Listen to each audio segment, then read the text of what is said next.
Boa tarde, companheiros, companheiras de luta pela democracia. Estamos todos aqui reunidos por um motivo fundamental.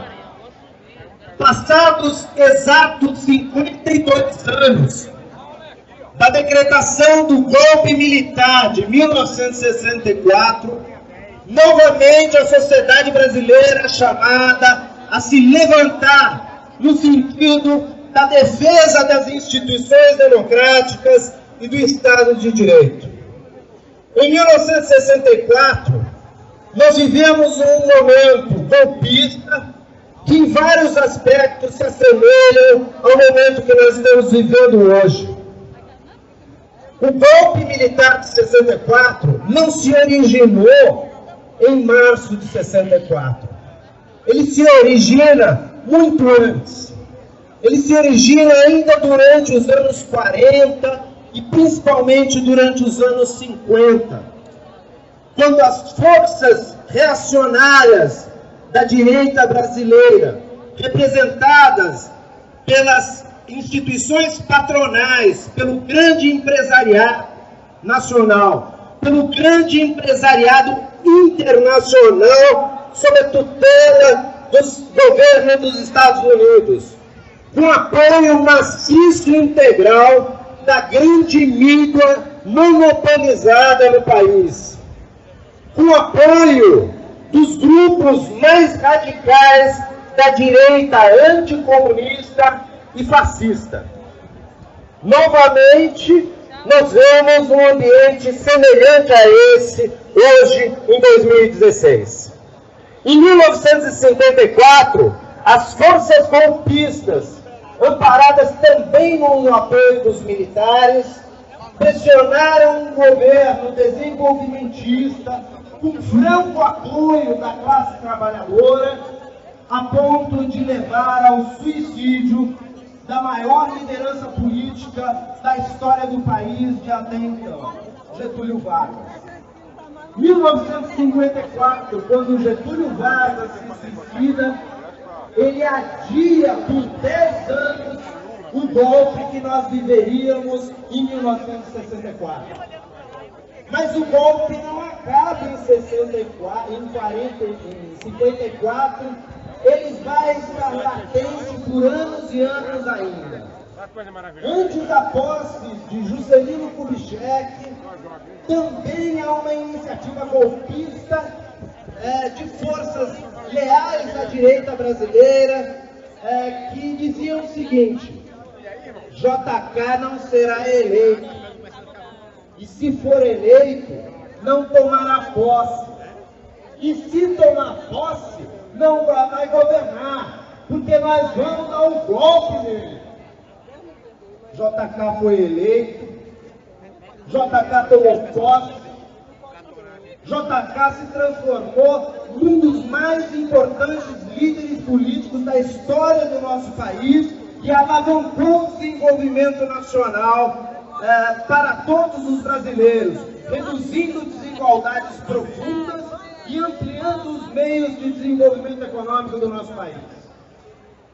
Ao final do governo JK, nós tivemos a eleição de um populista conservador, Jânio Quadros. E naquela época, os brasileiros votavam para vice-presidente da República, diferente de hoje. Hoje nós votamos para presidente, mas o vice vai de lambuja, vai junto, sem a legitimidade atribuída pelo voto. Naquela época não era assim. O Jânio Quadros elegeu presidente, mas João Goulart elegeu-se vice-presidente da República. João Goulart, proveniente do Partido Trabalhista Brasileiro, com raízes fundadas no sindicalismo operário que ganhava força com a industrialização brasileira naquele momento. João Goulart vinha das forças que ganharam corpo depois da redemocratização instaurada pela Constituição de 1946. Havia sido ministro do Trabalho de Getúlio Vargas e era uma das maiores e mais importantes lideranças do movimento popular e dos trabalhadores. Jânio Quadros, após 8 meses de governo, renuncia. A renúncia de Vargas abre espaço para um novo movimento golpista. Um movimento que pretendia impedir o vice-presidente João Goulart de tomar posse legitimamente como presidente da República. Junto com militares, o grande capital empresarial nacional, o grande capital internacional comandado pelos Estados Unidos, e com apoio da grande imprensa, tentou-se impedir a posse de João Goulart. Em face das circunstâncias difíceis, de uma correlação de forças que era preponderantemente favorável aos grupos reacionários, João Goulart aceitou um acordo de compromisso. Naquele momento, em 1961, foi instituído então o parlamentarismo no Brasil, tendo Tancredo Neves como primeiro-ministro. E Jango assume a presidência da República sem poderes presidenciais, subordinado ao Congresso conservador, um Congresso protofascista, muito semelhante ao que nós temos hoje. Com grande apoio popular, foi pressionado o Congresso Nacional para que delegasse para a sociedade brasileira a escolha dos rumos do país a partir de 1963. Em 1963, pela primeira vez na história do nosso país, ocorreu um plebiscito.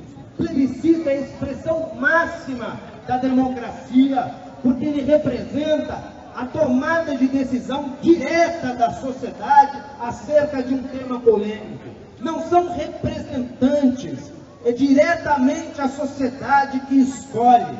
E no plebiscito de 1963, a sociedade brasileira escolheu: queremos uma república presidencialista, queremos a garantia de posse de João Goulart com os poderes que a Constituição de 1946 estabeleceu, com os poderes presidenciais. E assim foi feito. João Goulart tomou posse em 1963, mesmo contra os movimentos golpistas que tinham se articulados. E é durante esse curto período, de 1963 a 1964, que João Goulart vai levantar a bandeira das reformas de base. Entre elas, vale destacar a reforma agrária. É fundamental em qualquer projeto de nação livre e democrática, em primeiro plano, a defesa intransigente da reforma agrária contra o latifúndio. Reforma agrária que até hoje nós estamos lutando para conquistar e continuaremos lutando até conquistar. Entre as reformas de base, havia também a proposta de reforma administrativa para permitir que o Estado se compusesse como uma máquina capaz de prover serviços públicos de qualidade para toda a população do país. Naquele mesmo momento, sugeria-se uma reforma tributária profunda e radical para acabar com a lógica secular de que as elites não pagam impostos e o povo paga os impostos que sustentam os subsídios dessas elites. Só uma reforma tributária com regime progressivo poderá alterar a situação de profunda desigualdade nesse país até hoje.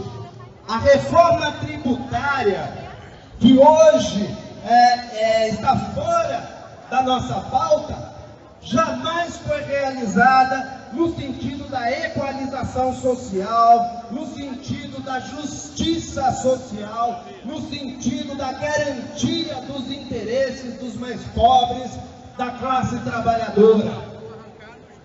O nosso sistema tributário é um sistema que favorece as elites e expolia os trabalhadores.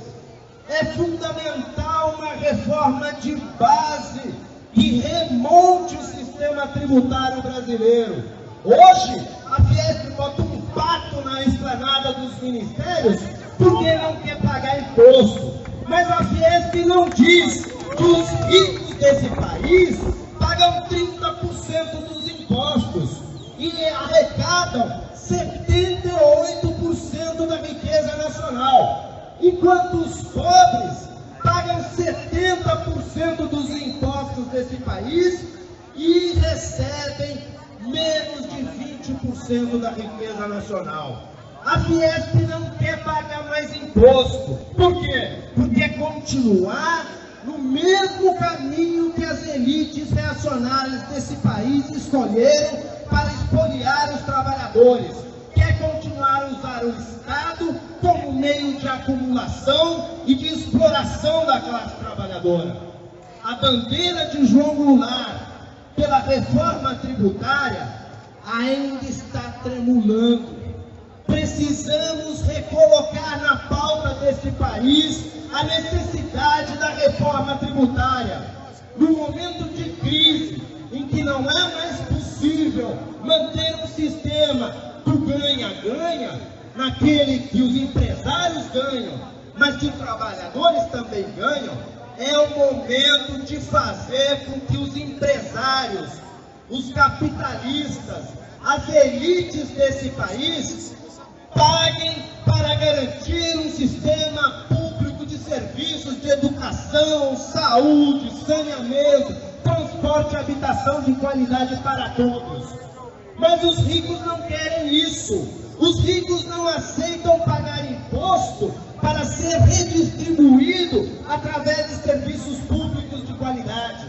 Se em 2013 parte da sociedade brasileira foi às ruas para defender melhores serviços públicos, tinha que ter ido às ruas também para exigir uma reforma tributária que tribute os ricos para podermos garantir aos pobres os meios mais dignos de vida e de bem-estar. Além disso, o João Goulart também propunha, no campo das reformas de base, uma reforma educacional e universitária. Era um período em que a maior parte da sociedade brasileira estava alheia às escolas, não tinha educação. Boa parte, a maior parte dos brasileiros ainda mantinha-se analfabeta.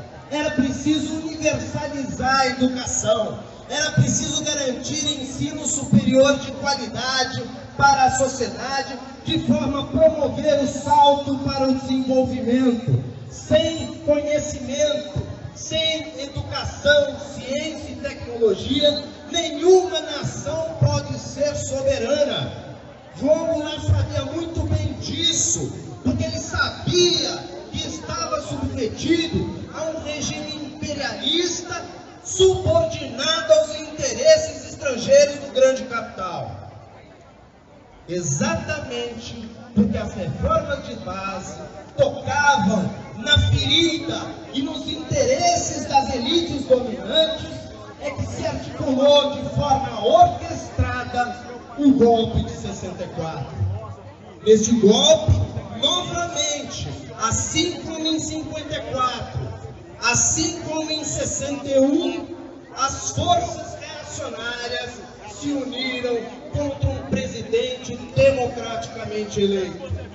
As forças reacionárias reuniam, sob a batuta da grande mídia monopolística, os interesses do grande capital contra os interesses da classe trabalhadora. Os militares serviram de bastião assegurador dos interesses dessas elites nacionais e internacionais, impuseram um golpe militar de 21 anos e um regime autoritário de 26 anos na história desse país. E exatamente agora, no momento em que nós fazemos 50 anos desse fatídico golpe militar, que nós voltamos às ruas do nosso país para clamar por democracia. Por que nós estamos aqui nas ruas clamando por democracia? Porque elementos muito semelhantes do passado estão sendo revividos neste momento. A mídia oligopolizada é claramente contrária ao projeto popular que está em curso neste país. O grande capital tem interesse em barrar a ascensão social dos mais pobres, tem interesse em continuar explorando os trabalhadores e ampliando suas margens de lucro e o seu capital acumulado. Os interesses internacionais, especialmente dos Estados Unidos, também estão em voga nesse momento, porque o pré-sal é uma riqueza que os americanos não têm e querem tomar do Brasil, despredando a Petrobras, criada por Getúlio Vargas, criada pelo povo brasileiro, como forma de amplificar o imperialismo sobre a América Latina e sobre o Brasil. Essa associação nefasta e reacionária das forças mais retrógradas da sociedade brasileira agora se apresentam em praça pública, defendendo interesses particularistas e de classe. Agora, nós não estamos mais em 1964. Em 1964, a industrialização brasileira ainda estava em processo de consolidação. O operariado, o proletariado, a classe trabalhadora brasileira ainda não tinha mecanismos independentes de organização, de mobilização e não tinha a capacidade reivindicativa que nós conquistamos durante as últimas 3 décadas de democracia. No passado, a mídia monopolizava a informação. Hoje, nós temos o oligopólio da mídia também. Só que não há mais monopólio da informação. Vocês estão todos aqui, não foram convocados pela Rede Globo.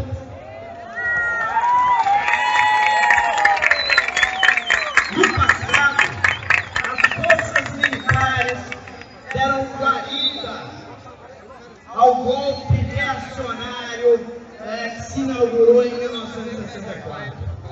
Hoje, as forças militares reconhecem o seu papel na preservação da segurança nacional em relação a possíveis problemas com nações estrangeiras e não mais são força ativa na vida política nacional. Entretanto, no momento de crise que nós vivemos, no momento de baixa legitimidade do poder executivo, no momento em que o poder legislativo desse país é a expressão acabada da corrupção, é a expressão acabada de tudo aquilo que os brasileiros não querem, o presidente da Câmara, um bandido, réu em processo criminal, indiciado pelo Supremo Tribunal Federal por corrupção, com 62% dos congressistas investigados no Supremo Tribunal Federal por corrupção. É esse grupo de corruptos que agora quer retirar o mandato de uma presidente democraticamente eleita por mais de 54 milhões de votos e que, sobre quem não pesa nenhuma dúvida acerca da sua honestidade. Não há nenhuma denúncia, não há nenhuma investigação. A presidente Dilma não é indiciada, não é investigada. investigada, não é réu, é uma pessoa honesta e é reconhecida a sua honestidade, inclusive pelos golpistas de plantão. Mas neste momento de fragilidade do Poder Executivo, nesse momento de absoluta ilegitimidade do Congresso Nacional, o terceiro poder da República, o Judiciário, que deveria garantir a preservação do equilíbrio institucional, que deveria prezar pela manutenção do regime democrático, é este Judiciário que agora faz as vezes que no passado foram dos militares. O Judiciário brasileiro vem assumindo uma postura francamente golpista. Desde 1988, com a decretação da nossa Carta Constitucional, que garantiu as bases do Estado democrático e de direito, nós vimos um processo de fortalecimento das instituições, como a Polícia Federal, como o Ministério Público, como a Justiça. Entretanto, o processo político acabou levando a um ambiente de judicialização da política. Eu explico. Judicialização da política ocorre quando o Poder Legislativo, que é o representante legítimo da vontade popular e é quem deveria fazer as leis, não é competente ou não tem interesse de legislar em temas polêmicos, porque quem legisla sobre temas polêmicos perde voto. Por isso, o Judiciário, há anos, vem tomando para si atribuições e responsabilidades que não lhes são próprias. O Judiciário não tem legitimidade para legislar sobre o país.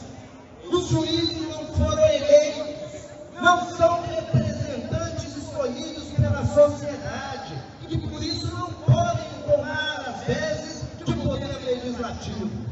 Mas isso foi feito. E mais, o processo de judicialização da política se amplificou. E nos últimos tempos, nós vivenciamos uma degeneração completa desse sistema judiciário, no momento em que nós percebemos que a judicialização da política deu espaço à politização da justiça. O que é a politização da justiça? A politização da justiça ocorre quando os juízes, os tribunais, o Ministério Público, a polícia, não agem para garantir o equilíbrio e preservar as leis e os princípios constitucionais. Ao contrário, o que nós estamos vendo nesses últimos momentos é uma justiça que vilipendia a nossa Constituição, que nega direitos fundamentais e liberdades individuais. O que nós temos visto é o fim da presunção da inocência, é o fim dos direitos individuais, é o fim do poder de equilíbrio do judiciário. Quando o juiz toma um lado, quando o juiz é partidário, quando o juiz age como político, não há mais justiça, não há mais equilíbrio, não há mais racionalidade, porque o espaço da política, o espaço da negociação livre entre diversos, desaparece. Aparece em seu lugar a força, o arbítrio. Quando desaparece a política, desaparece a razão. Aparecem em seu lugar as paixões. E as paixões produzem amor, mas também produzem o ódio. E o que nós estamos vendo nos últimos tempos é a expansão do ódio e da intolerância no nosso país, estimuladas, patrocinadas por setores politizados do sistema judiciário.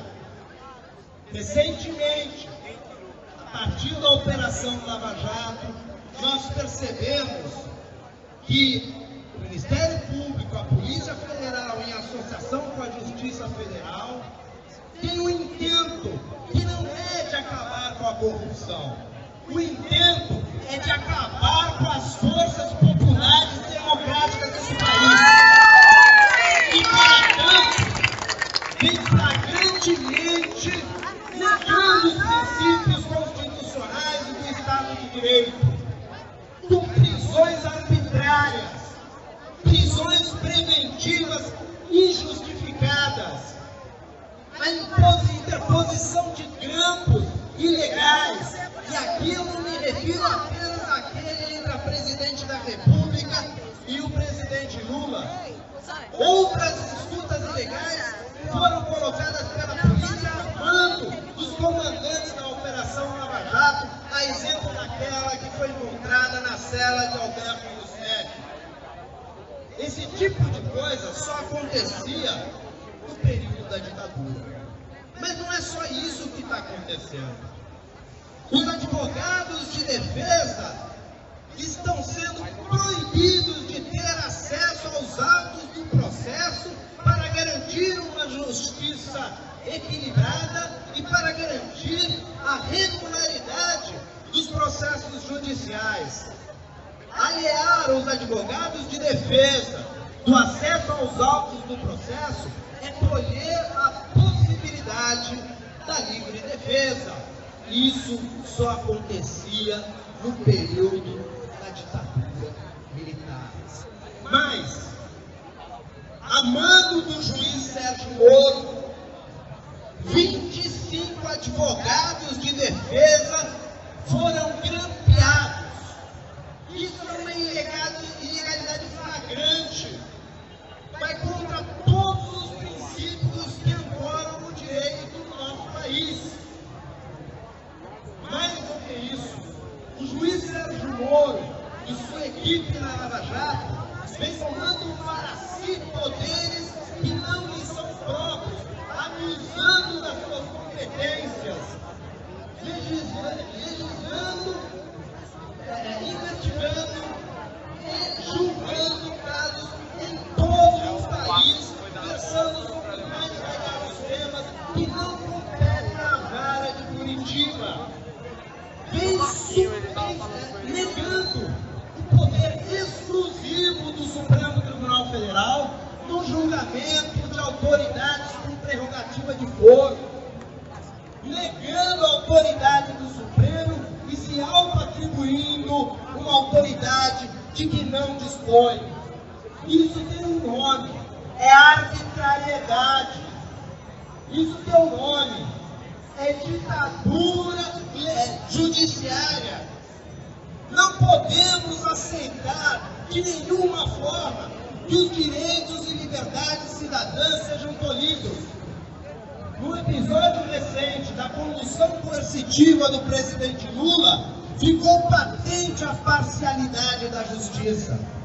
Ficou patente o interesse da Operação Lava Jato, não de investigar a corrupção, mas de destruir a maior liderança popular da história do nosso país. A divulgação das disputas entre o ex-presidente Lula e autoridades do governo com privilégio de foro, ministros de Estado e a própria presidente da República foram flagrantes ilegalidades executadas por esse juiz de primeira instância. Ilegalidades por vários motivos.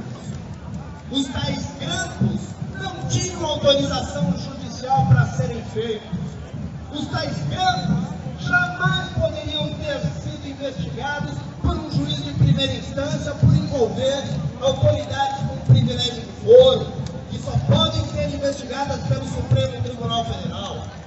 E jamais, independente de quem seja o investigado, jamais escutas telefônicas em processos judiciais podem vir a público, porque isso nega o princípio fundamental da liberdade individual, da privacidade e da intimidade. Mas se não bastasse todo esse conjunto amplo de ilegalidades flagrantes, nós tivemos ainda na semana passada muitas denúncias levadas pelo deputado federal ao ministro Teori Zavascki, que afirmam estar havendo agora tortura contra aqueles parentes dos investigados na Operação Lava Jato, com o intuito de pressionar para que eles façam operações premiadas. Vejam bem o que nós estamos vivenciando. O fim das liberdades individuais, o fim do devido processo legal, o fim das restritas competências de foro da primeira instância, o fim da garantia da livre defesa dos advogados.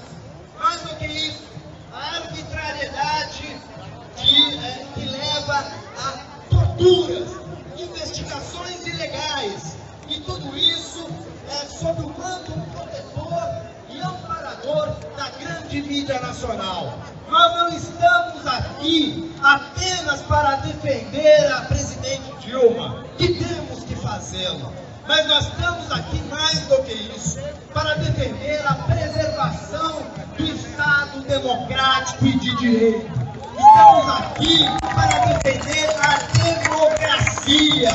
E se em 1964 o golpe militar ocorreu sem que um tiro tenha sido dado, sem que qualquer resistência tenha sido encerrada, isso não vai acontecer mesmo.